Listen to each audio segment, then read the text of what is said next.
Right, ఇక breaking news చూస్తున్నాం. దేశంలో కోవిడ్ కేసులు మళ్లీ పెరుగుతుండడం ఆందోళన కలిగిస్తుంది. దేశవ్యాప్తంగా యాక్టివ్ కేసుల సంఖ్య 3000కు చేరుతున్నట్లు వైద్య ఆరోగ్య శాఖ వెల్లడించింది. ముఖ్యంగా కేరళలో కేసులు వేగంగా పెరుగుతున్నాయని, మహారాష్ట్ర, ఢిల్లీ రాష్ట్రాల్లోనూ బాధితుల సంఖ్య రోజురోజుకి పెరుగుతుందని అధికారులు తెలిపారు. కేంద్ర ఆరోగ్య కుటుంబ సంక్షేమ మంత్రిత్వ శాఖ విడుదల చేసిన తాజా గణాంకాల ప్రకారం కేవలం 4 రోజుల వ్యవధిలో దేశవ్యాప్తంగా కోవిడ్ కేసుల సంఖ్య గణనీయంగా పెరిగింది. మే 26న 1010 యాక్టివ్ కేసులుంటే మే 30 నాటికి 2710కి చేరినట్లు వెల్లడించారు. అత్యధికంగా కేరళలో 1147 యాక్టివ్ కేసులు నమోదయ్యాయని పేర్కొన్నారు.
ఇక ఇదే అంశంపై మరింత సమాచారం మా అవుట్పుట్ ఎడిటర్ వెంకట్ అందిస్తారు. వెంకట్, చెప్పండి.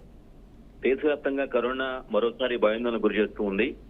నెమ్మదిగా వాటి సంఖ్య, యాక్టివ్ కేసుల సంఖ్య పెరిగిపోతుంది. ఆల్మోస్ట్ 3000 వరకు ఇప్పుడు టచ్ అయినట్టుగా అధికారికంగా కేంద్ర వైద్య శాఖ అధికారులు చెప్తున్న పరిస్థితి కనిపిస్తుంది.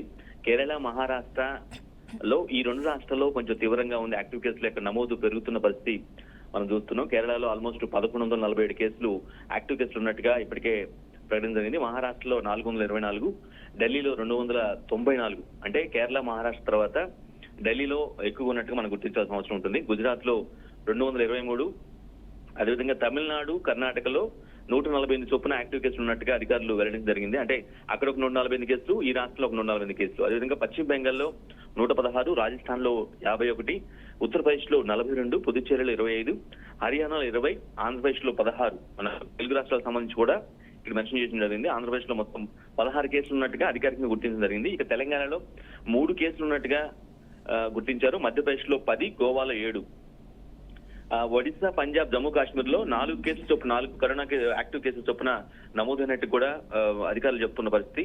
ఇక అరుణాచల్ ప్రదేశ్, చండీగఢ్ అక్కడ కూడా 3 కేసులు చొప్పున నమోదయ్యాయి. అరుణాచల్ ప్రదేశ్ లో ఒక 3, చండీగఢ్ లో ఒక 3. ఇక మిజోరాం, అస్సాంలో 2 కేసులు చొప్పున. అంటే ఆల్మోస్ట్ దేశవ్యాప్తంగా ఉన్నటువంటి అన్ని రాష్ట్రాల్లో కూడా కరోనా కేసుల యొక్క అంటే నమోదవుతున్న పరిస్థితి కనిపిస్తూ ఉంది. ప్రతి రాష్ట్రంలో కూడా 1, 2, 3, 10 లోపల అయితే కేసులు నమోదవుతున్న పరిస్థితి కనిపిస్తుంది.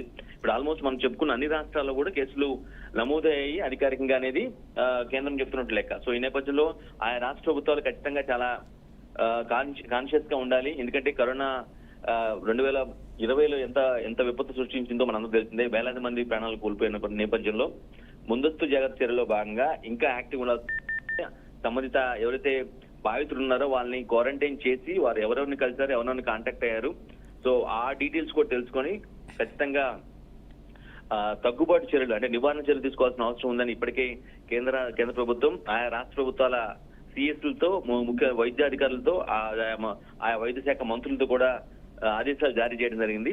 కేరళ, మహారాష్ట్రలో వీటి ఇంటెన్సిటీ కొంచెం ఎక్కువగా ఉంది. కేరళలో మనం నిజానికి ఫస్ట్ కరోనా వేవ్ అప్పుడు కూడా కేరళలోనే ఎక్కువ కేసులు నమోదవడం జరిగింది. ఫస్ట్ తొలి కేసు నమోదైంది కూడా అక్కడే. అక్కడ సివియారిటీ కూడా చాలా ఎక్కువగా పెరిగిన పరిస్థితి. సో వీరు ఎక్కడి నుంచి వచ్చారు ఏంటనేది మళ్ళీ అంటే గతంలో 2020లో కరోనా వచ్చినప్పుడు ఎటువంటి గైడ్ లైన్స్ పాటించారు, ఎటువంటి ప్రికాషన్స్ చేపట్టారు, వీటన్నిటిని బేరీజ్ వేసుకొని అంతకంటే ఎక్కువగా కాన్షియస్ గానే నివారణ చర్యలు తీసుకునేందుకు మాత్రం కేంద్ర రాష్ట్ర ప్రభుత్వాలు కూడా తీవ్రంగా ప్రయత్నిస్తున్న పరిస్థితి కనిపిస్తుంది.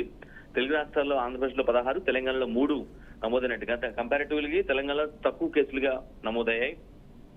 కేరళ, మహారాష్ట్ర తర్వాత దేశ రాజధాని ఢిల్లీలో 294 కేసులు ఉన్నట్టుగా గుర్తించడం జరిగింది. సో కేసులు పెరుగుతున్న నేపథ్యంలో ఖచ్చితంగా అన్ని రాష్ట్ర ప్రభుత్వాలు సమిష్టిగా రాష్ట్ర ప్రభుత్వాలు పక్కపక్కన రాష్ట్ర ప్రభుత్వాలు కూడా ఐక్యంగా పనిచేసి వాటి యొక్క వాటి తీవ్రతను తగ్గించాలి, వాటిని నివారించాల్సిన కేసులు తగ్గుదల అయ్యేలా చూసుకోవాల్సిన అవసరం ఉందని ఇప్పటికే చాలా స్పష్టమైనటువంటి గైడ్లైన్స్ జారీ చేసింది మానస.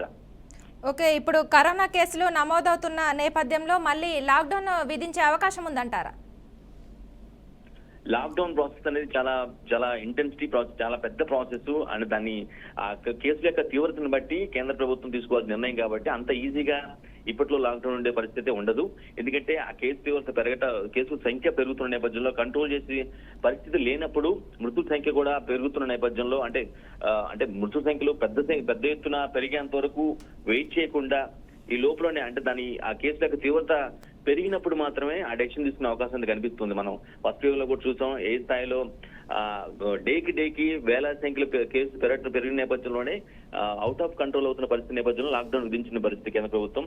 సో ఇప్పుడున్న పరిస్థితుల్లో లాక్డౌన్ లాంటి డెసిషన్ తీసుకునే అవకాశం అయితే స్పష్టంగా లేదు. క్లియర్ కట్ గా వాళ్ళు కంట్రోల్ చేసేందుకు ఆ వ్యక్తుల్ని దాని కేసుల యొక్క పెరుగుదల తగ్గించేందుకు ఎలాంటి చర్యలు తీసుకోవాలనే విషయాన్ని, ఎందుకంటే గత అనుభవాలన్నీ కూడా దృష్టిలో పెట్టుకొని కొన్ని పద్ధతులు కావచ్చు, లేదంటే కొన్ని ప్రికాషన్స్ జాగ్రత్త చాలా కీ ప్రికాషన్స్ తీసుకోవడానికి మాత్రం ఇప్పటికే ఆ రాష్ట్ర ప్రభుత్వాలకు కేంద్రం ఆదేశాలు జారీ చేసింది మానస.